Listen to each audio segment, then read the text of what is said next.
The United States of America 1, Qatar 0. Guys, we are in the final of the Gold Cup with another 1-0 win. 4 out of our 5 games in this tournament, we have won 1-0. It was like many other games that we've played in this Gold Cup. It was ugly. We had to scrap for it, and we could have been down quite a few goals before it happened. But at the end of the day, we got the win. We got the win again. We finished right at the end, right? The subs combining to finish it off. And, you have to give it to the spirit of this team. That's a huge part of it, right? Even when things are not going well, we have the fight and the togetherness to recover and to find a way to win regardless. And that is massive, massive. How are you feeling, Filippo? Very excited and happy that we got the win. The thing. All right, let me just interrupt you real quick before this becomes unmanageable. Guys, the first 10 minutes or so, we're going to be talking about the takeaways from the game. So I will answer Jeffrey's super chat. And if you want to put super chats, you can. I probably won't get to them, though, because they're going to be too high up by the time we start talking about the super chats. We will have a section for super chats. It's just easier for the flow if we do it this way. Hold off for about 10 minutes while we do the takeaways. Then we'll do super chats. And at the very end, we'll get into player ratings, okay? USA keeps winning 1-0, the memes. Yeah, 1-0 is still, it's still a win, right? So kudos. Yeah, go ahead. Sorry to cut you off, Filippo. Again, it's not to sound negative, obviously. We have to value a win, and this team is finding ways to win. But we also need to realize when we get lucky, and we most certainly got lucky with certain things that happened throughout the game. We got lucky, but we got the win. This team is finding way to wins. This is what matters. Congratulations to the team, but that does not mean it's problem-free. That's what I want people to realize. But overall, I'm happy we won. That's all I can ask for, right? Is that we win. If we continue to win every time, there's nothing else I can ask for. But there is areas that need to improve. We'll talk about it. A lot of it was pointed out before the game by common people, just like me and you. And apparently the team wasn't fully prepared to deal with it. And we got lucky that Qatar gassed out. Yeah, but we got the win. Congratulations to all the boys in the team. Congratulations to Greg Berhalter as well for the win, because they got it done and they made it to the final. So big congratulations, a big accomplishment for this team. Yeah. I put on Twitter today that for all of Greg's tactical and personnel deficiencies, he's very good at instilling a team culture, right? He's very good at building teams that work hard for each other, that, there's a togetherness and a fight about them. And I think that Greg deserves credit for that, if nothing else, right? That's one area where he has been very good. And I think he deserves that, even though the performances in this Gold Cup have generally not been good. The grinding out results when it matters is what soccer is all about. And I think he deserves credit for that. All right, let's start with that as a positive takeaway. The team spirit, the fight, the togetherness, the never say die mentality, the fact that we didn't drop our heads when things were going so poorly, that we stuck together and we figured out how to make it work. And the fact that Qatar missed that penalty, that was the turning point of the game, right? When they missed that penalty, it was over in a lot of ways. And we'll talk a little bit about that. But I wanted to highlight the fight. And it's not just on Greg. Of course, he deserves credit for it, but also the players deserve credit for sticking together and not dropping. James Sands could have dropped his head right after giving away the penalty after not playing super well.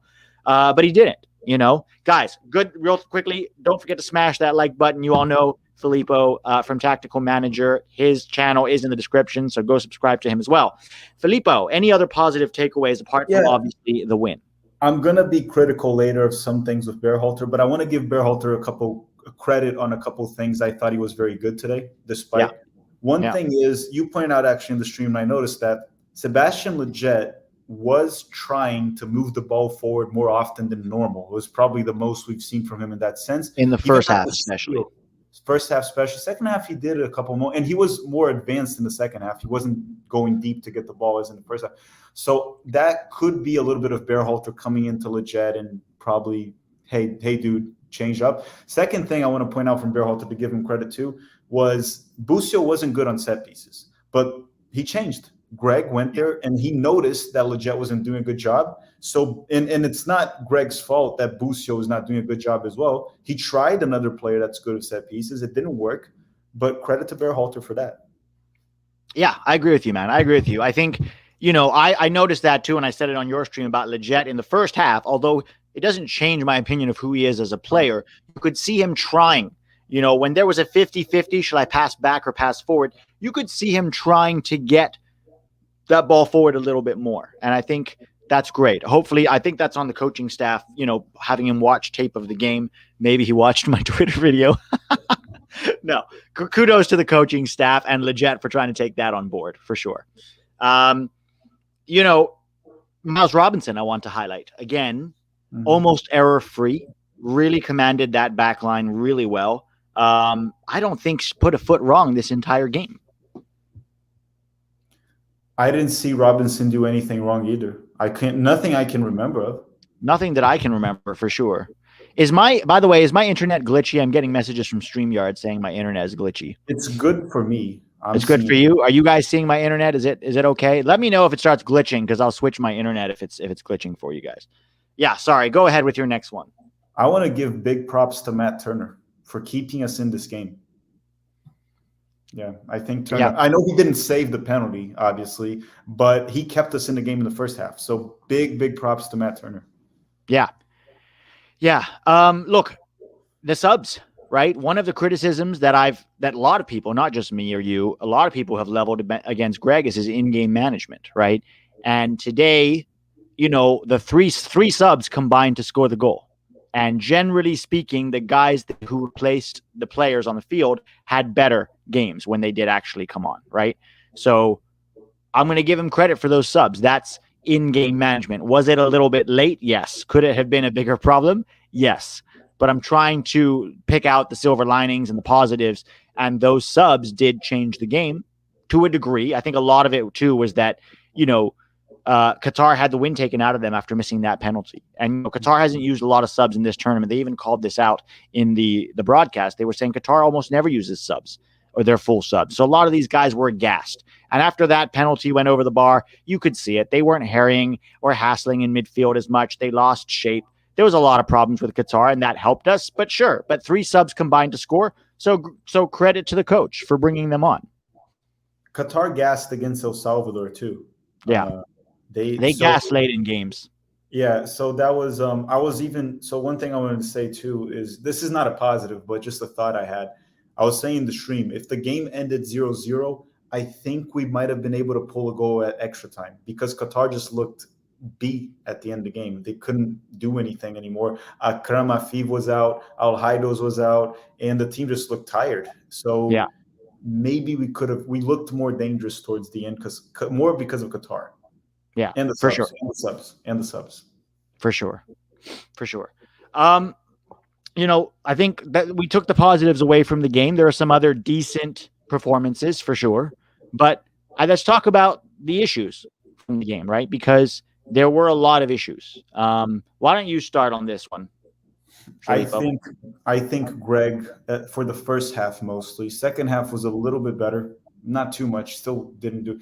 I think Greg tactically did not prepare the team in a proper way, right? He knew what Qatar was going to do.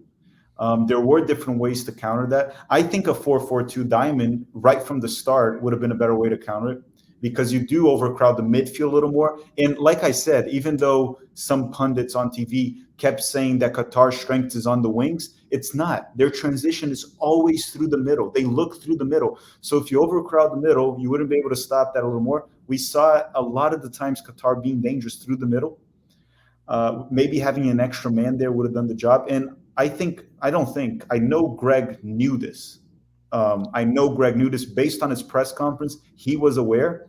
So I think the problem was Greg's execution, and not really in regards to him knowing or not. He knew of this issue. He mentioned it at the press conference before the game. Yeah, he really did. And so this is where I'm going to join you on the criticism is, listen, you and I knew with considerable less resources that they're going to play a 3-5-2. I thought their or 5-3-2 was very interesting because it was a flat 3. And so they would squeeze Acosta. The two forwards would squeeze Acosta, and the three would just hang out in a straight line in midfield and try to stay compact and block passing lanes. So for Leggett and Busio to get space, they would have to drop next to Acosta, and they're too far back to affect the game. They weren't able to play in the pockets. Now, part of that is, having a midfield out there that couldn't do. Part of that is just we were so tactically poor set up. And guys, it should have been 5-0 at halftime, let's be honest, or at least 3. Okay, they had so many chances that they fluffed. Matt Turner saved a few. This game could have been put to bed in the second half, and then by the penalty, it should have been 4-0. For some reason, they didn't finish any of those chances, and we took control of the game as they got tired. So I think that Greg deserves considerable criticism because this could have gone another way very easily. And performances are better indicators of what's going on in the field than results. And Qatar tired towards the end, and we took advantage of it. But this could have been a very, very different game if Qatar had showed up with their finishing boots, Yeah, it's what we were saying. The team found a way to win, and that's what we want. That's all we can ask for, right? We can ask for wins. But you need to also look at the issues that were noticeable. You can't ignore them when you win, because this could come back to bite us in World Cup qualifying per se. And the thing with Greg is it seems like he's aware of a lot of things because he does make some changes. It just seems like he's always late to the bus. It seems like he knows it, but he's like very cautious, and then he changes later. And he's aware. We've seen it from several moves he's made throughout this competition. He's aware of the issues. And Jackson Yo era is over. We finally noticed that. But Greg took a while. Is it though? Is it? Do you like, what if he brings him to World Cup qualifying? I mean, he hasn't been playing him anymore. Yeah, I hope so. I hope it's over. It should be. Jonathan Lewis and Jackson Ewell should never see the field again for the national team, my opinion. I think that's really it. Is he takes very long to learn, Greg, and that's a huge issue. Let's hope he's done with Ewell. Let's hope he's done with Lewis, and there are others that should follow soon, guys. Okay. Any other issues that we need to point out? I think it's your turn, right? Issues. I just want to highlight maybe James Sands. Didn't have the best of games today, right? Yeah. Had some bad giveaways, gave away the penalty. Look, this is reminding me a little bit of Mark McKenzie against Mexico. Young defenders, sometimes that will happen. He's 20 years old. For a center back, that's very young, right? And so I'm not going to hold it too much against him. He's been really good the rest of this tournament. But today, not James Sands' best day. If you're 20 years old, I'm going to be patient with you, especially if you have one bad game, right? I'm going to be patient with you, but it was not a good day for James Sands. I think one more to point out is something I pointed out last game too. We saw some of the limitations in Shaq Moore's game last game. We saw a little bit of that again today, right? Positioning sometimes a little off, especially because he didn't know what to do. So Qatar would attack middle. Shaq Moore didn't know if he would cover middle because the wing back would attack. His positioning was a little off in the first half. And offensively, on a team very well positioned and very well composed in the back, Shaq Moore again wasn't able to hit the cross. He keeps doing those mid-high crosses. He can't do anything different from that. He can't do cross variation. And remember, guys, a lot of the people were asking for Shaq Moore to compete with Dest, be ahead of Cannon. So that's why we always say, wait, let's judge the play a little more. Let's watch it a little more. And we're seeing that Shaq Moore is probably still a little bit behind a lot of the players in our depth chart on right. It's great to have him, but he's still behind Dest, still behind Cannon, still behind Yedlin. Yeah, those are the three that come to my mind right away. And look, having a Shaq Moore type player as your fourth or fifth right back is pretty good. I'll take it. But it's exactly what Filippo said, guys. We can't overreact to one game, okay? If a player has one good game or one bad game, we can't say he's the answer or he should never play again, right? You have to look at the arc of their career. And sometimes you have to give them time, especially against lower teams. You have to see them against better quality opposition. Listen, guys, no game in this Gold Cup is going to be like World Cup qualifying, okay? No team here brought their first team that's going to be in World Cup qualifying. So the quality is not the same. 2, the intensity is not the same, right? The intensity is lower than a World Cup. When there's a World Cup on the line, the intensity is much, much higher from the fans, from the players. Everything is different. So this intensity of this Gold Cup, 30% higher. All right. And that's going to be a real test. So just because you are good in this Gold Cup, it means you're in the mix, but it doesn't make you the savior or the solution. Okay. Guys, hold off on the super chats until we're done with this. I'm trying to answer everyone. We'll get to them, I promise, if they're still in the chat. But I'm just trying to answer all of, talk about the takeaways first. Your turn, Tack. I'm going to just hop off and change my internet real quick. Can you give your next takeaway? I'll be back in 2 seconds. So it'll be a negative one. Let me see my notes here, guys. Give me 1 second. Another negative. I don't think there's many more negatives to talk about, I don't think there's any more negatives. I think it's pretty much what we addressed. We saw some struggles in, hold on. Okay, a negative here. We talk about creativity. So this is a negative. Berhalter continues to be reluctant to play creative players. So he does put Eric Williamson later in the game, and that was good. And we saw the effects of Eric Williamson playing. He had a bad pass, but it's a player that tries to create, a player that takes risks. What happens to that? He loses the ball more often, and we need to normalize that. So, Pete, the negative I was saying right now is the creativity part. So Greg continues to be reluctant to play creative players. So he did put Eric Williamson in the game. And yeah, Eric Williamson probably lost the ball more than Sebastian Lletget on a per-minute basis. But the goal we scored, part of it was because Williamson took the risk. He risks those passes. He tries the pass. And it wasn't even a good pass, to be honest, from him. But just the fact that he tried it, it created a dangerous play. Well, it also took courage. I mean, you're talking about there was 3 guys there, right? 3 guys that he had to get that ball through, but it fell to Giacchini, and now we have an opportunity, But yeah, that was the negative. It's just, but again, it's Greg reacting late, right? He's noticed that, and he put Williamson in. He's like, okay, this is what I need. But again, always late to the bus. That's Greg. It does leave me a little bit optimistic because it shows that he does see it. It's just a little late. Yeah. And we may get punished if he keeps waiting when it really matters. Better teams will punish that.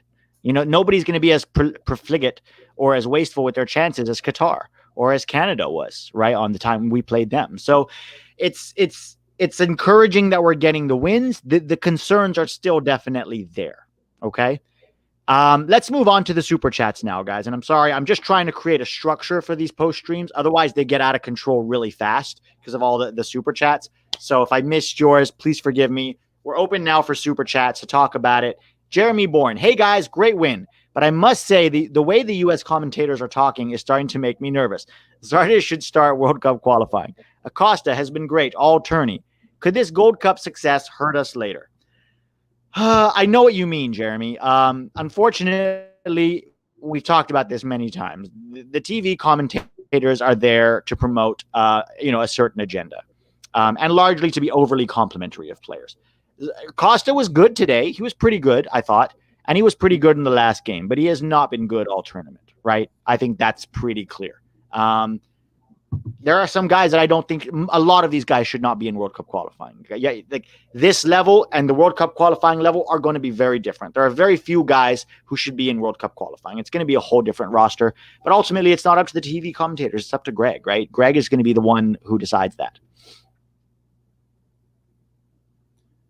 Well, and can we? Okay.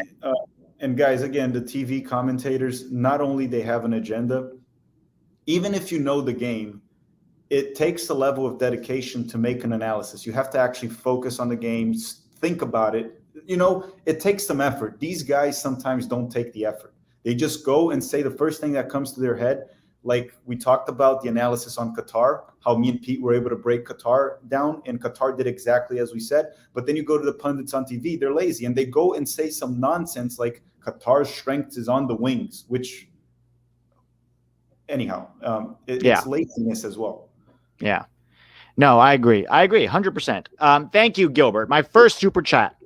You guys are great. Honestly, just felt like we were not prepared nor had a game plan for what Qatar brought until they got tired. Gilbert, you're absolutely 100% right. There was no game plan, or there was a game plan, but it did not suit the opponent we were playing, And if you had watched the El Salvador game, you saw that Qatar has a knack for getting tired in the last 20 minutes to a half an hour of games. And luckily, we took advantage of that. But like we've been saying, yeah, it could have been So much worse if they had finished those chances. It could have been 4-0 by the time that penalty was given, But thank you, Gilbert, and welcome. I see another one here. Hoppy being subbed off. Sorry, I got to go back and find these. It's a weird system that they have with these super chats. It's horrible. I really don't like it. So somebody said, I can't put it, but he said, let's talk about Hoppy being subbed off. What are your thoughts on that? I would have kept him in the field just because he's dangerous, right? Right. And I guess the Gioacchini move did pay off because Gioacchini's also. Did we lose Filippo? No, I'm here. Or am I the one that's been lost? I mean, I'm here. I think you froze, Pete. You froze. So back to what I was saying here, because I think Pete just froze. I think the sub paid off, but I would have kept Matthew Hoppy. I think we could have been a lot more dangerous with Hoppy and obviously Gioacchini in the field. And I think we lost Pete, guys.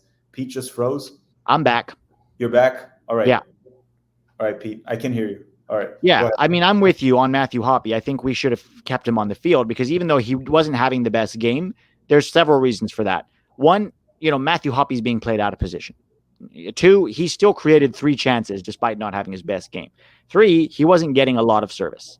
And so he still created that chance for DK, which DK, had saved by the keeper. He still had a chance in the first half. He was our most dangerous attacker until Gioacchini came on. I don't hate the sub, but I probably would have kept him on, to be honest. All right, Eric Flores, let's talk. Yeah, there was the one. Okay. Next up is Christian Castro. Joined, as Pete said, if he keeps waiting when it really matters, insert Tim Ream getting scored on by Linus. Yeah, that was an example of, we saw Mexico lumping balls in behind Tim Ream and attacking his side of the field over and over again, and we waited until the 86th minute to pull him off, after we already got punished for it. So, yeah, when it matters, that will hurt us. Thank you, Shivig, for the super chat. Appreciate the tips. And thanks all of you guys who are sending the super chats. I'm just trying to create a flow where we can answer super chats at one time so there's a better flow to the game. To the stream. Not that it really matters anymore in the context of the game, but penalty or no penalty? I say penalty. Penalty. James Sands tripped him up. I think it was a fair penalty. And boy, did we get lucky that he missed. Boy, did we get lucky. I thought to myself, if Matt Turner saved this, he becomes an Ethan Horvath level, penalty saver.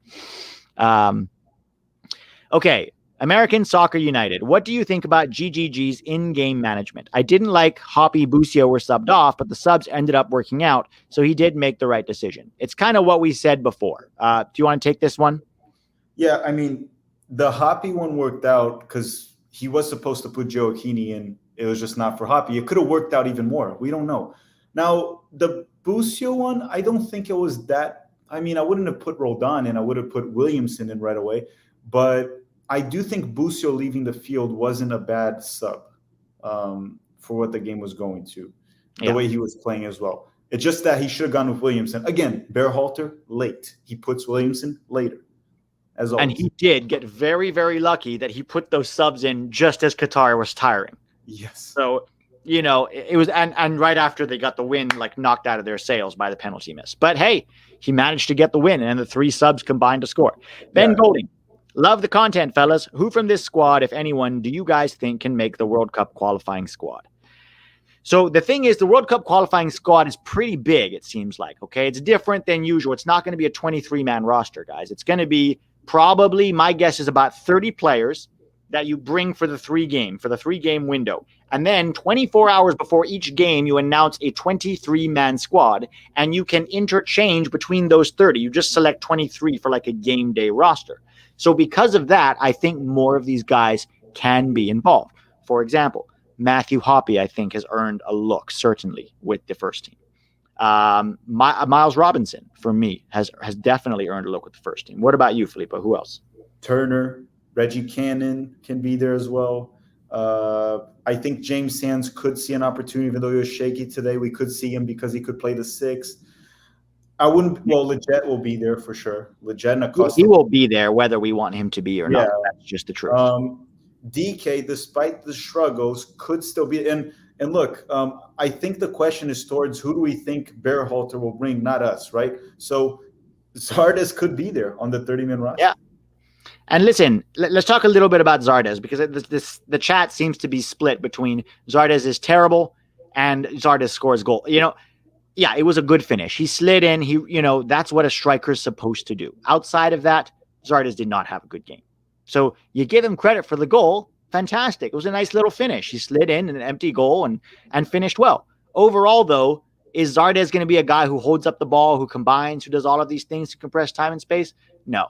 And you cannot let one goal change your overall opinion of who a player is over the arc of their national team career. For me, Josh Sargent is still our number one forward, in my opinion.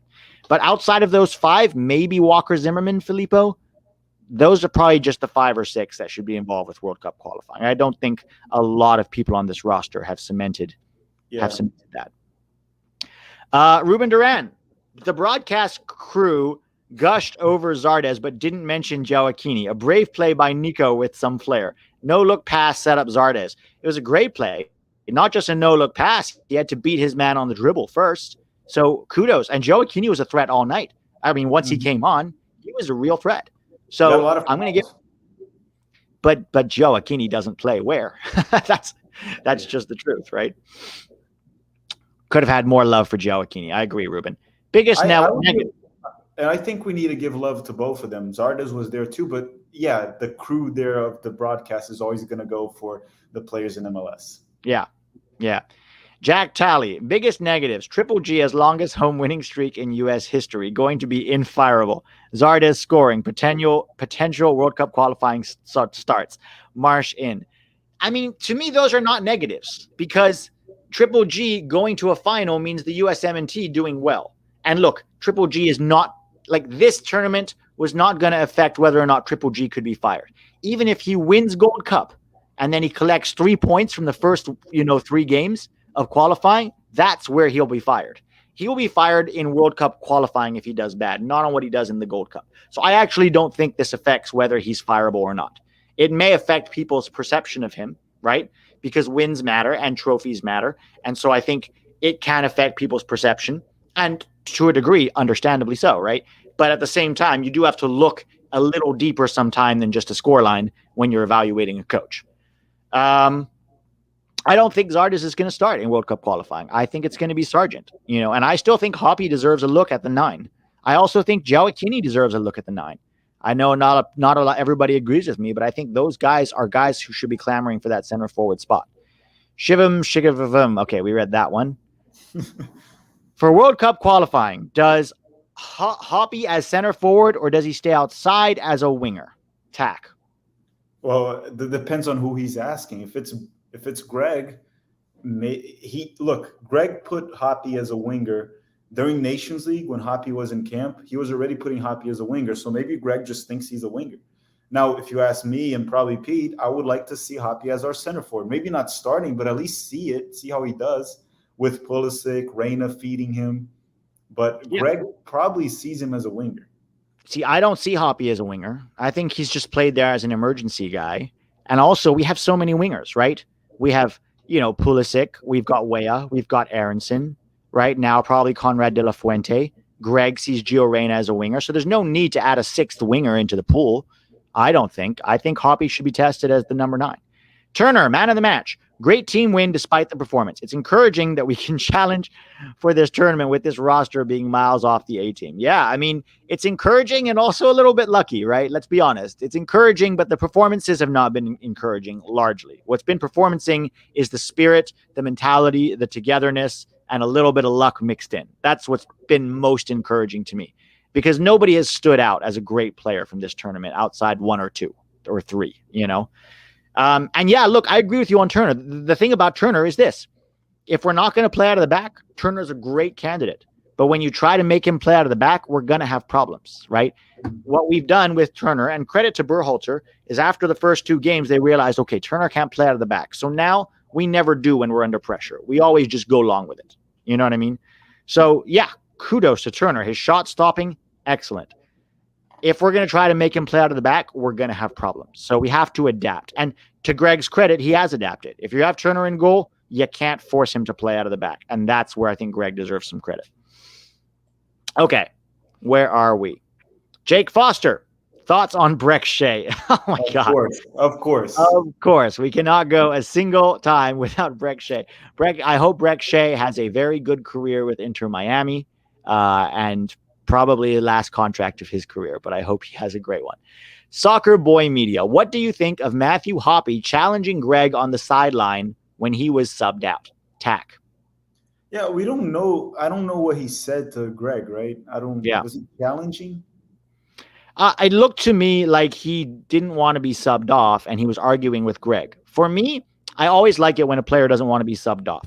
Hoppe has that, he has that same mentality as Gio Reyna. He thinks he's really good, and he is, to be fair, and he thinks he should stay on the field, and he has no problem letting the coach know that. Okay? The best players in the world have that little bit of combativeness to them. We need some players like that. We can't have a bunch of players who are just like, okay, I'll do what I'm told. And, you need some guys with a little bit of belief and a little bit of arrogance to like, why are you taking me off? I'm better than half the guys on the field. And to Hoppe's credit, he had been one of the better attackers up to that point. So I understand it. Whether or not that affects Berhalter's perception of him, that's a different story. And we don't really know. Yeah, that's the only issue that we could have. Greg could see it as a bad thing and not play him anymore. Yeah, Greg seems to like yes men. His Sebastian Legetts, his Kellen Acostas, his Christian Rodans, his Jassi Zardes. Breck Shea. Michael Baker for World Cup qualifying. Oh, we did this one, right? Okay. Yeah, about whether he stays as a forward or as a winger. Does Triple G deserve credit for spotting Hoppe as a winger early? Might have a legit future there. Pooley, Hoppe, Aronson, Weah, Conrad are my World Cup qualifying wingers. So I have to disagree with you there, Jake. I don't think that Hoppe is a winger. He's done okay in this tournament against some, pretty decent teams, but I don't know if this is his long-term place. He played as a striker for Schalke, and we have to wait and see where he plays either with Schalke this season or for his next club. So, yeah. What are your thoughts on that? I don't think he's a winger still. I'm not convinced. So No, I'm not convinced either. I don't think any of us are. All right. Nostradamus, you called it. Williams needs to play. I think so too. I think he should play at the tip of a diamond, or at least as one of the dual eights. I think you can afford one guy who's a little less ball secure if he offers you creativity and incisiveness. American Soccer United, Acosta and Vines had another good game. If Acosta can be this consistent and avoid the mistakes, then I think he can be a good backup. And same with Vines. Yeah, I mean, that's always been the problem with Acosta, right? The consistency. Can he maintain the level of performance? And he's not perfect. Even when he has good games, he'll still give the ball away. He'll still be sloppy in possession sometimes. He won't always win his 1v1 challenges. But overall, yes, the last two games, Acosta has been good. For my money, James Sands is still a better backup for Adams than Acosta. That's my personal opinion for now. What about you, Tack? Yeah, I mean, Acosta's consistency. In regards to Vines, yeah, he wasn't bad again today. Nothing special, especially on offense. He can't really do much on offense. I'm not sold on Vines, guys. I think we need someone better, even as a backup. I'm not sold on Vines. And Acosta, he's shown that can be useful. If someone can just find a way to make Acosta be consistent, I'm okay with him being there. Yeah, not as a starter, but as a squad player, Okay, Custom G. How about a Gioacchini, Hoppe, Areola front four final? Gioacchini, Hoppe, Areola. That's front three. Not sure. I was not a fan of Areola.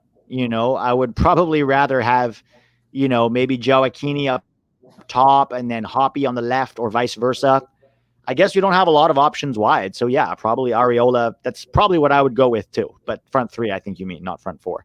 And, guys, just to build a little bit on when Tag says he's not sold on Vines, you have to remember the big picture of what we're trying to do. We're trying to take the U.S. to the next level in our play. We're trying to be a team that competes for championships, right? That competes with the best teams in the world. Sam Vines is not going to take us there. He's not going to help us graduate to that next level of being a competitive international team. Sam Vines is going to be a hardworking, sort of mediocre guy who will, do some nice things, but is never going to be an elite player. So Sam Vines is not the future. Sam Vines is a good stand-in until we have some better left backs. And Anthony Robinson, for my money, is still a better option than Sam Vines, So, he's been okay in this tournament, but he's not elite. You have to look at a player's profile. You have to look at, their work on the ball, their ability under pressure. Sam Vines still makes some pretty schoolboy errors and still lacks a lot of things with his pace, his touch, his vision, his crosses, his time and space, his skill and technique under time and space. So that's true of a lot of these players. That's the lens you have to judge them. Can they help us graduate? If not, then they're just a temporary placeholder while we develop the next generation, right? Okay. Julian Pinto, Daryl DK's first touch gives me anxiety. Yeah, man. Tack, let's hear your thoughts on Daryl DK, because you and I have said, we've said this several times, right? About DK during this tournament. His technique is so poor, and some people have criticized for it. What are your thoughts tonight? Well, I said it during his Barnsley hot streak, right? While people were calling for DK on Manchester United and Chelsea, the Champions League winners. It's what we've been saying this for so long. DK is a very useful player, but he's not an elite center forward. There's a lot of issues with his game: passing, ball control, dribbling, hold up game, first touch. There's so many issues, and this is DK, guys. And if I'm going to be frankly honest with everyone, he's 20 years old. Is he going to improve? Yes. Is he going to improve a lot? No. It's not going to improve a lot. But he's a useful player, and I still think he should be in our A squad roster as an option off the bench for the center for. He brings something different, but don't think Daryl DK is the solution to our 9. He's not. Yeah. I'm with you on that, man. You have to be better technically than that. I think the future is probably Sargent, Hoppy, maybe Weah, as a backup option. And DK as kind of a squad player, but definitely not as a starter for us. Did anyone see Triple G taunting the refs after we scored? LOL. I did not see that. Did you see that? He was yelling at the ref. He was like, I don't know what he was doing exactly. He looked fired up. I loved it. Yeah. This I did not see. I think Triple G told Hoppy to sit down at least 2 times. I didn't see that. That's unfortunate if that's the case, because that probably means Hoppy's going to be in the doghouse. I understand Hoppy's frustration, okay? It's very hard when you're playing with very good players in Europe with some very elite tactics, and then you have to come and get outplayed by Qatar and really don't have a lot of people to play with in terms of penetrating that back line. So I understand his frustration, but there's a line between being frustrated at the coach or your teammates and being not a team player anymore and disrupting the energy of the team. So I understand it to a degree. I don't know exactly what it was about, so I don't want to comment on it too much. Tack, thoughts? Yeah, it depends on what Hoppy said to Greg, right? It depends. If he was, I think it's okay to show unsatisfaction, but again, Greg is still the coach, and you do need to respect him, right? If you're the player. So it depends on what Matthew Hoppy said to him. We don't know yet what happened, but one thing I do, and Peter already said this, one thing I like about Greg Berhalter is he's pretty good with player management. So I don't think he was disrespectful with Hoppy. It's not really what Berhalter does. So maybe it's more on Matthew Hoppy. We need to see. They'll come out and probably talk about it.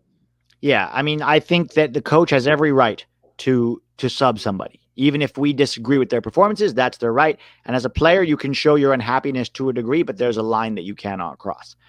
Ruben Duran, so we're all rooting for Mexico, right? Bring on Mexico. What do you think, Tack? We're rooting for. I don't care who wins, to be honest. So you take either Mexico or Canada in the final? Yeah, I don't care who we play. I mean, I guess if we play Canada, we would have a better chance. But remember, Canada outplayed us without their best midfielder too, and missing a few guys. So it's not like any of the matchups. It'll be easy. So actually, the opponent's probably the favorite, regardless of who we play. So I don't really care who wins. Yeah, I agree. Canada. And we're going to have to get our tactics right on the day, because if we don't, better quality will punish us, guys. That's just the truth.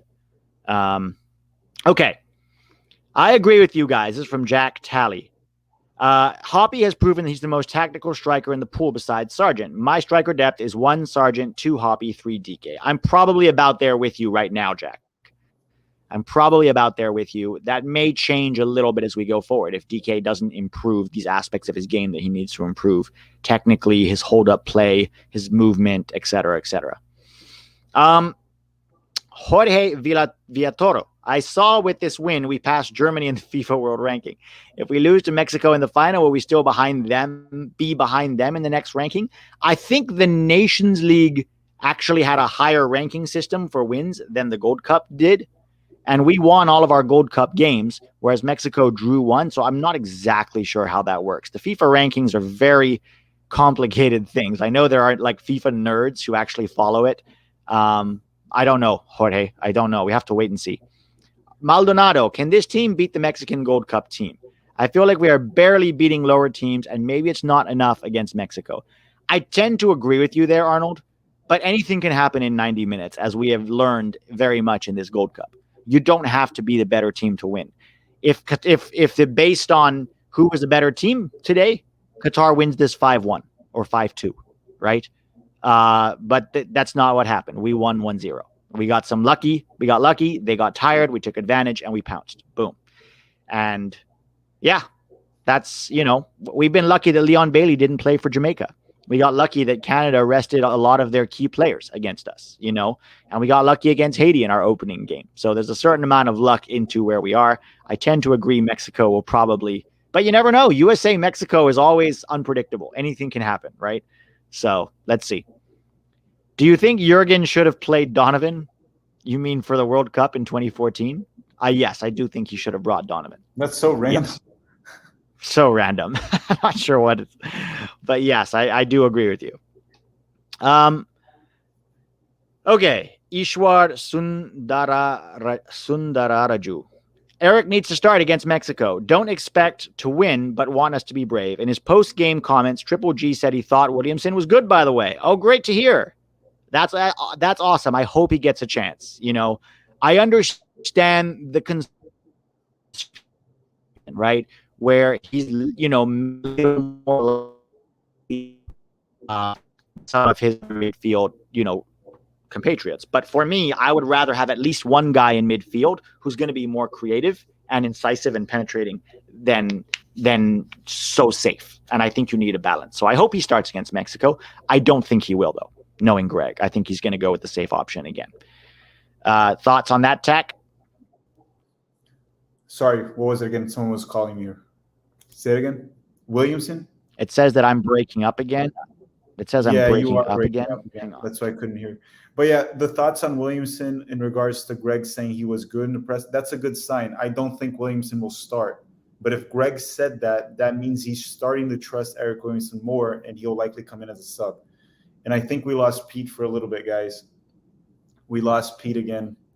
So I'm going to try to go through the super chats while Pete is gone. So I'm going to go here in the chat. Guy, give me 1 sec. So we did Arnold.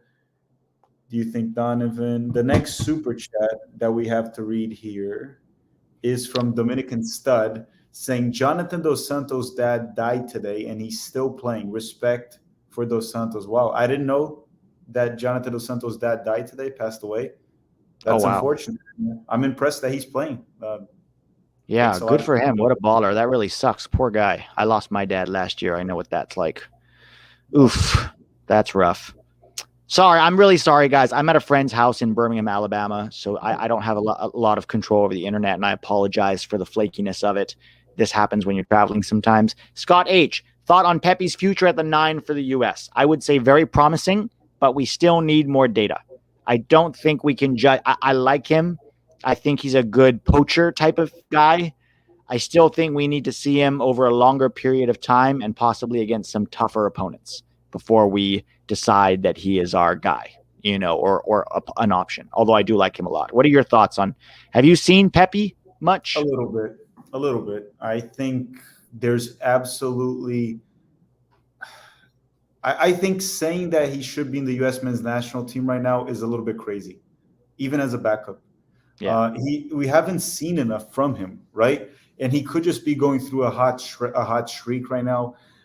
we need to see more from Pepe. It's not like his goals were anything too crazy, amazing positioning or anything.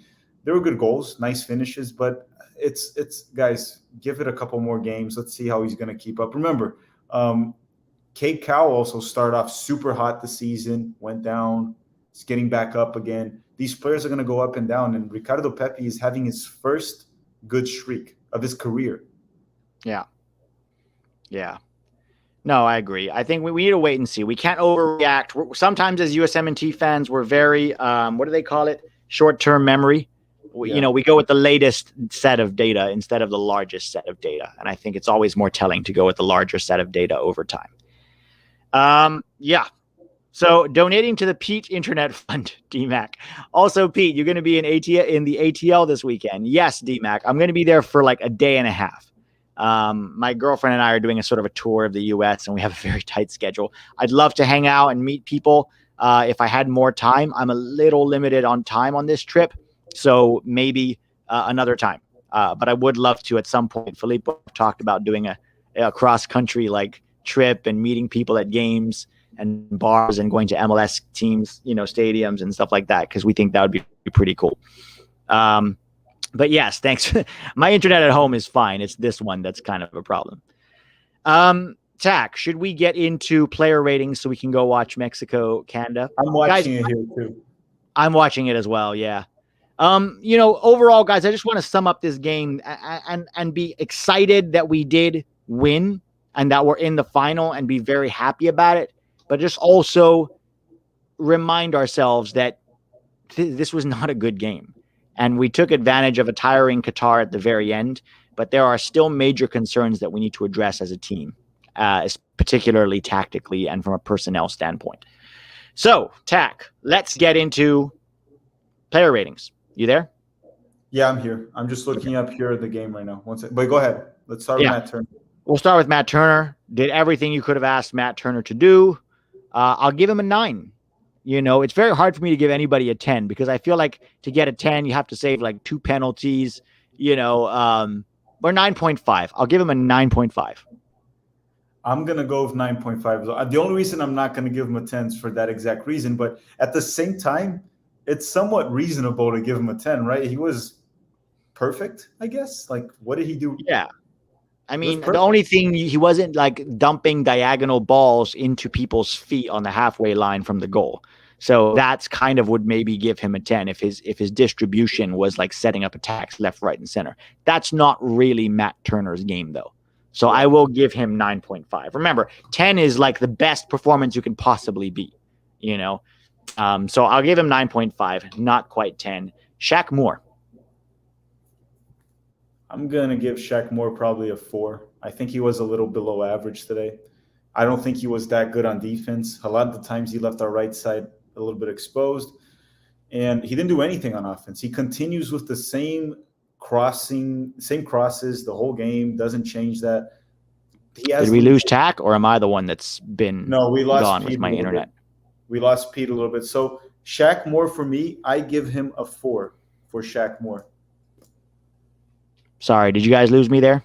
Yeah, we lost you for a second, but I gave Shaq Moore a 4. Okay, I'm with you on 4. Below average for me. Remember, guys, 5 average, 10 excellent, 1 very poor. Next one is, in fact, James Sands. Want me to go first, or you want to go first? I'll go first. I gave him a 4. He was not good today. I mean, he had good moments, but he hurt us. In fact, I'll probably give him a 3. I'll give him a 3. It was just not good from James Sands today.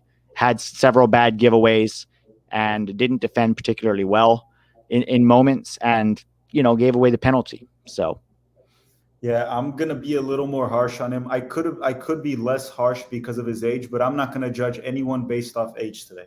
I'm just gonna judge based off performance, and I think Sands was a 2. He gave the penalty kick to Qatar. There was, 1 or 2 plays in the first half where he was responsible. He almost scored an own goal. You don't cut the ball towards the goal. And he cut it towards the goal. Matt Turner saves. I'm going to give him a 2. He was very poor today. I'm still very high on him because he's been very good throughout the tournament. But today, it raised some questions, right? Again, judging for several performances. James Sands racing. I still think he's very good, and he's young. But today he was a 2 to me. Yeah, I'm with you on that for sure. Miles Robinson. I'm gonna give Robinson. I'm gonna give him a 9.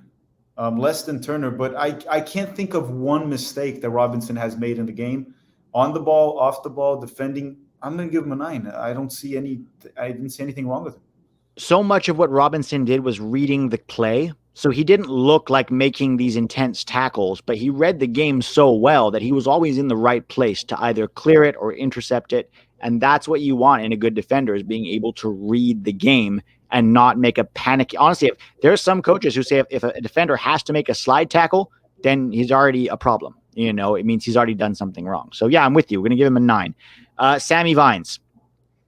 I'm going to give Sam a 6. Good, not great. Yeah, I think a 6 is fair.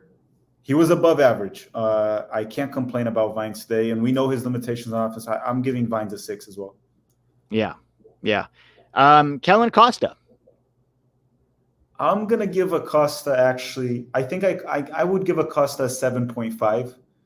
Defensively, I think he was very good again on defense. It surprised me that Acosta was consistent. So congratulations, even though we're very harsh on him. I thought he was pretty good on defense.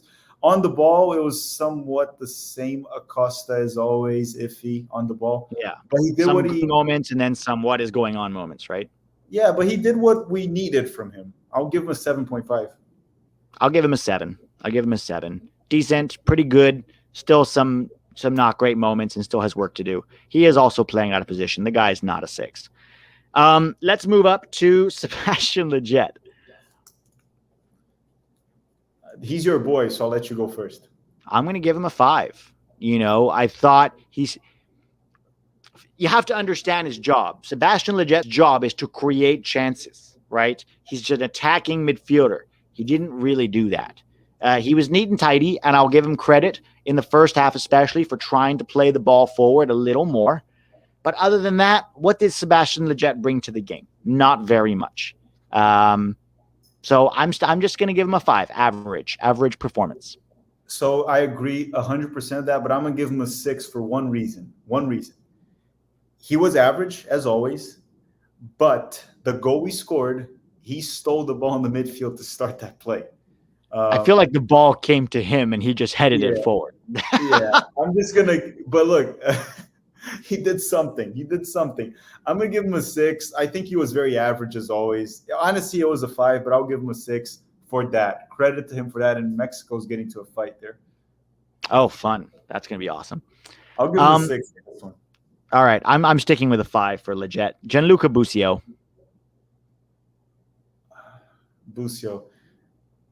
And one thing real quick, Pete, before I talk about Busio, someone asked, a guy said, if I'm brasileiro, sim, sou brasileiro. He's asking if I'm Brazilian. Yeah, I am. Yeah. Brasileiro as well. I was born in São Paulo. But Gianluca Busio, I'm going to give Busio a 5. I think he was very average throughout the game. I can't remember much from Busio in the game. Yeah, a little bit anonymous, But a lot like Lletget had to come back very deep. And I'm going to cover all of this on Patreon tomorrow, guys, exactly what happened tactically and why it was so difficult for us, because I can show you what happened with the game. But some of it was tactical. Some of it was Busio. He's still got a long way to go and a lot of improvement if he's going to be a national team player, in my opinion. So I'll give him a 5 as well. Let's move forward. Daryl DK. So I gave Sands a 2, and DK's getting a 2 as well. Very poor game. I know he might be playing injured, but it doesn't matter. The game was poor. Missed a clear opportunity from a beautiful cross from Hoppy. Lost the ball. I'm giving DK a 2. Sorry if he's injured, but that's not that we're. But if he's on the field, he has to do. You know what I mean? I think he was injured in that second half, and I don't know why he wasn't pulled off sooner. That was a question I put on Twitter. But yeah, very poor from DK. That's a 2. Matthew Hoppy. It wasn't his best game. No. To be fair. But I think he created opportunities. He was dangerous. Like we said, that play that he set up DK could have very well been a goal, and Hoppy would have been the one that changed the game.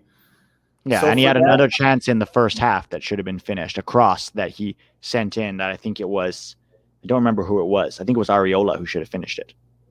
I think I'm gonna give Hoppy a 6. I don't think he was average, but I think he can do better. I think he can do, and obviously maybe Greg could have left him in the field more. Maybe he would have done something. I'm giving Hoppy a 6 today. I think I'm giving him a 7. I think that when he got the ball, he got it too deep to be effective, and he was playing out of position. And yes, he wasn't perfect, but he at least tried to create, and that is huge. And did, like, while Qatar was dominating us, Hoppy was the only guy creating, and so I'm giving him a 7 there. Paul Arriola. Ariola has to be just like DK and Sands for me. I have to give him a 2 as well. He was one of the worst in the field for the U.S. today, Ariola. Yeah, another 2. Same. I'm with you. Just really poor from Arriola. I don't think he's fully fit. But guys, also, this is who Arriola is. He's never an elite special player. He's just going to be a hard worker who does the basics well. That's a 2. Let's get into the subs. First subs that came on, all 3 of them. Reggie Cannon. Cannon was solid, I think, but I think he didn't do much, right? Again, he did what he had to do. I'll give him probably a 5. He was just average. He did what we needed from him. Yeah. So Cannon was the recipient of a tiring Qatar, right? And so that helped him get forward and be an option. I'm going to give him a 6 because he was good, but nothing special. Did his job. Christian Roldan. Trying to remember. I didn't see anything. I mean, I remember him giving the ball away a few times, putting in a lot of work. He always puts in a lot of work. Yeah, he's always a real hustler. He's always eager and bright and scrappy. I think I'm going to have to give him a 5 again. I think there's nothing bad that comes to mind from him or good in this game. No, like he tried to find the pockets and play around, but he also had space that Busio didn't have. He came on the field when they were tiring and he had space. So I thought, maybe he should have done better. I'm going to give him a 4, That's a 4 for me. Yeah, maybe I'll bump it down also to below average 4 because you're right. That's a good point that he came in when Qatar was completely gassed out at that point. I wanted to see him have more of an impact, right? The way some of his compatriots did. Nico Gioacchini, I thought was a great performance. I'm going to give him an 8, although it wasn't very long. It was about 20 minutes on the field, but he got the assist for the winner. He looked bright. He looked like a threat. He won some free kicks. Certainly somebody that, I think played well today. I'm going to give him an 8. I'm going to go with 8.5, just a little bit above, because I want him to be just slightly below Miles Robinson. He was key. It was less minutes, so Robinson deserves a higher rate, right? He did it for a longer period of time. But Gioacchini was a key factor for our win and had some good plays. I'm giving him an 8.5. He was very good. Okay. Jesse Zardes. So Jesse Zardes, guys, did not play well. There was no move. There was no his movement was okay. On the ball, he was not good, but he scored the winning goal. He did what a striker is supposed to do. I'm going to give Jassy a 7.5. Yeah, I'm going to go with the same rating. I'll give him a 7 just to be different. He gets a boost because he was one of the heroes. And I thought, once again, Jassy Zardes put in effort, put in work, and he got the goal that got us to the final. So he can't have a bad rate. I'm giving Zardes a 7. Great. Okay, I thought we lost you for a second. No, I'm here. I'm here, just listening. Awesome. And then Eric Williamson. Okay. Not many minutes, right? No, he came on the same time as who was it? It was him and Gioacchini came on at the same time, I think. Yeah. So yeah, you start. He's a tough one. So I don't think he did anything brilliant per se. He didn't do anything bad as well, but he was a player trying to make plays, and he was the one that tried to make the play that led to the goal, right? Even though it wasn't the best pass. And I like that. And clearly Greg Berhalter also liked it based on his press conference that the viewer said in the chat. I think I'm going to give Eric Williamson the same. I want to give him the same as Zardes. I'm going to give him a 6.5, a little below Zardes. I'm going to give Williamson a 7. I like Williamson. Yes, you might say I'm biased, but he had literally 4 times that he got the ball. And every single one of those times, one time he put a ball in for Zardes that Zardes wasn't able to reach. The second time he makes a run into the penalty box and gets barged over. I don't think it was quite a penalty, but you see him trying. And then the third time he plays that ball in behind for the goal. And then the fourth time he tries again and he gives it up. Wasn't perfect. He was involved in the goal. I think he deserves more opportunities, more looks. If we can give Roldan and Leggett and Acosta 30 caps, we can give Williamson a little more time. So I'm going to give him a 7. And that's it. Last one is Greg Berhalter. And this is a really tough one for me because he got the win, but I think that he got the win because Qatar couldn't finish and then they tired and we sort of pounced on it. That's the truth of kind of what happened today. But his subs did change the game, so he deserves some credit, certainly. But I judge a coach on performance, and the performance today was not good. So I'm going to give him a 5 because he did win. But overall, if you look at that performance, we got very, very lucky, and it could have been a whole lot worse. People are going to forget these performances because people remember results. But this was a performance that was tactically inept. Let's face it, guys.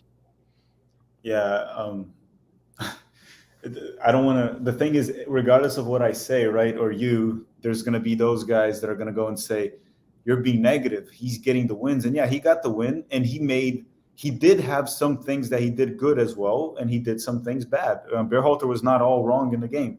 And again, a lot of the things he did right, he was a little late to the bus, right? He arrived a little late, but he got it done.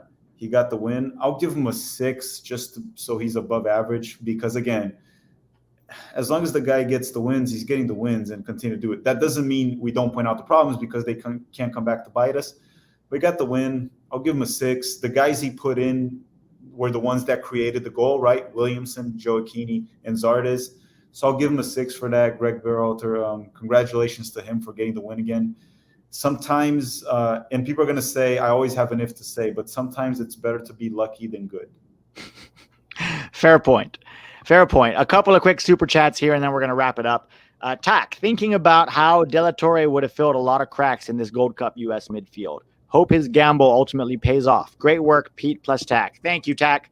Yeah, I'm with you. I like Luca De La Torre. I'm not sure about his gamble to decline the Gold Cup call-up. We'll see what happens in World Cup qualifying, but we could certainly use more creative presence in midfield. Tack, what are your thoughts? Yeah, I think, well, he does have to earn his spot, and I think not being in Gold Cup does not help his case. But yeah, I want to see De La Torre. I want to see De La Torre with the team a little bit more, see what he can offer. Yeah, I'm with you. One more here, I believe, from Manuel Esquivel. I swear Zardes and DK switched bodies.